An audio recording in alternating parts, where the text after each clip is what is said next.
Do you ever actually taste their food? Yeah, always. I taste everything they eat. Are you ready? This is Chomsky, and he's just the sweetest creature in the world. It's okay. You want some chicken liver? I'd like to feed the least amount of gunk. Gunk-free food. Hopefully.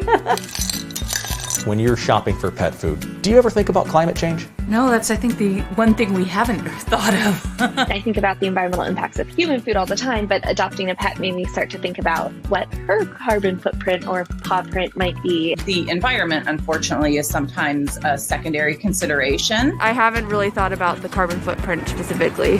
This conversation does make me think about it.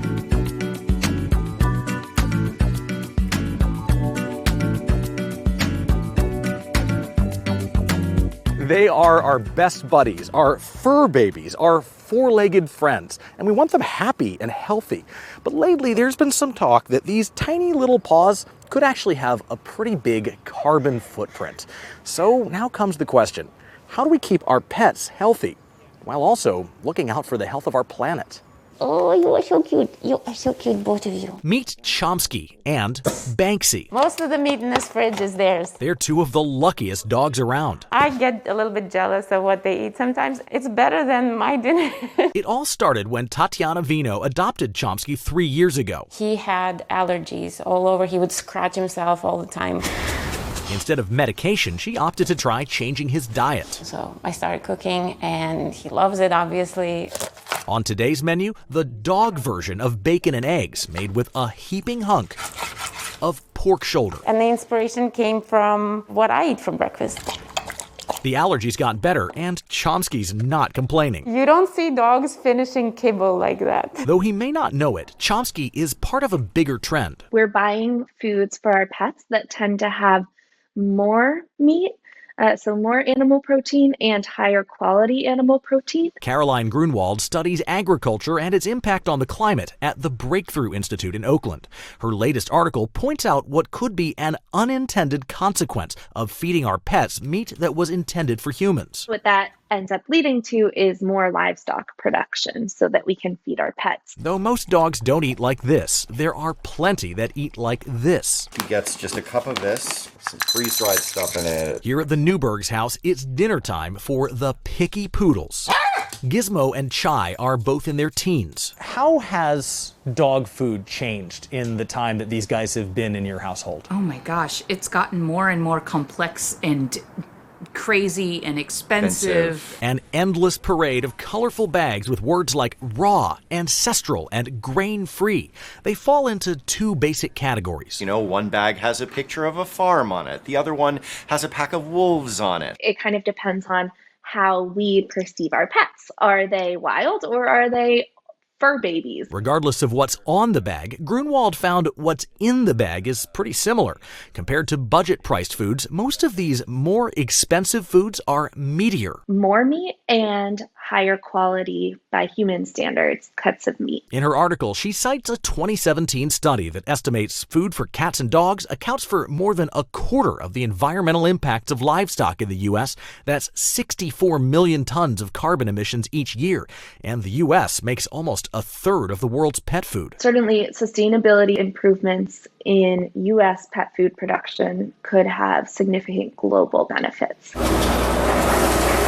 The industry isn't ignoring the problem. Here in the Bay Area, Primal Pet Foods is a member of the Pet Sustainability Coalition. Dogs and cats need meat to survive, and so we need to find a way to marry both things, to be sustainable and to provide these domesticated pets with what makes them healthy. So while Primal insists on using only human-grade meat, they use the cuts of meat that Americans typically don't want. You can use all parts of the animal. That for dogs and cats, the difference between a filet mignon and a heart, the heart is more nutritious.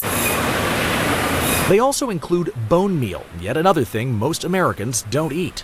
They're ingredients known as animal byproducts. There's a lot of fear and misunderstanding about what byproducts are. Jennifer Larson's a nutritionist at the UC Davis Vet School. She says byproducts are simply the leftovers from what's sold for human consumption. Often they're organs and such, and probably most people don't eat liver and onions for dinner anymore the way they used to 50 years ago. She says they're the same thing dogs and cats might eat in the wild, but after a massive recall of contaminated pet food in 2007, consumers began shying away from both byproducts and grains. Maybe the consumer perception of them is that they're less desirable. And anytime you have any kind of consumer preference, you're going to have companies that are going to fill that need. But Larson says grains and byproducts are just fine for pets, and that lines up with Grunwald's first recommendation. She says consider a less expensive pet food containing less human-grade meat.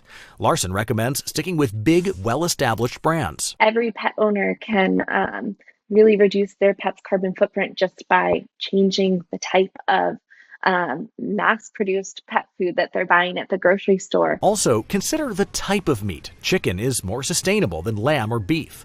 And there are new earth-friendly proteins on the horizon. In the Netherlands, there's a company that's been making an insect-based diet for a long, long time for dogs, and it's been going quite well. Also lab-grown meat. Grunwald's also suggesting the pet food industry needs better labeling. It's a thing earth-conscious consumers like Sonia Shin are already finding in the beauty business. I buy like different beauty products that I know or tend to be like more eco-friendly. When it comes to pet food, she's pretty sure her two cats, Neo and Trinity, would want to save the planet too. If I have better options, I'll definitely, pounce on them. As for people who cook for their pets, Larson says work with your vet and don't use too much meat. Dogs do benefit from vegetables. And some protein can come from eggs, which are lower cost and lower carbon. Do you want to try it? I've never eaten dog food before. There's always a first time for everything. Tatiana Vino says she's working on sourcing more sustainable meats for her dogs. It's actually really good. While she launches her business, Gourmet Pet Kitchen, cooking up gravy to make store-bought dog food more appetizing. I think I might actually finish this. I can give you more if you want. We have plenty.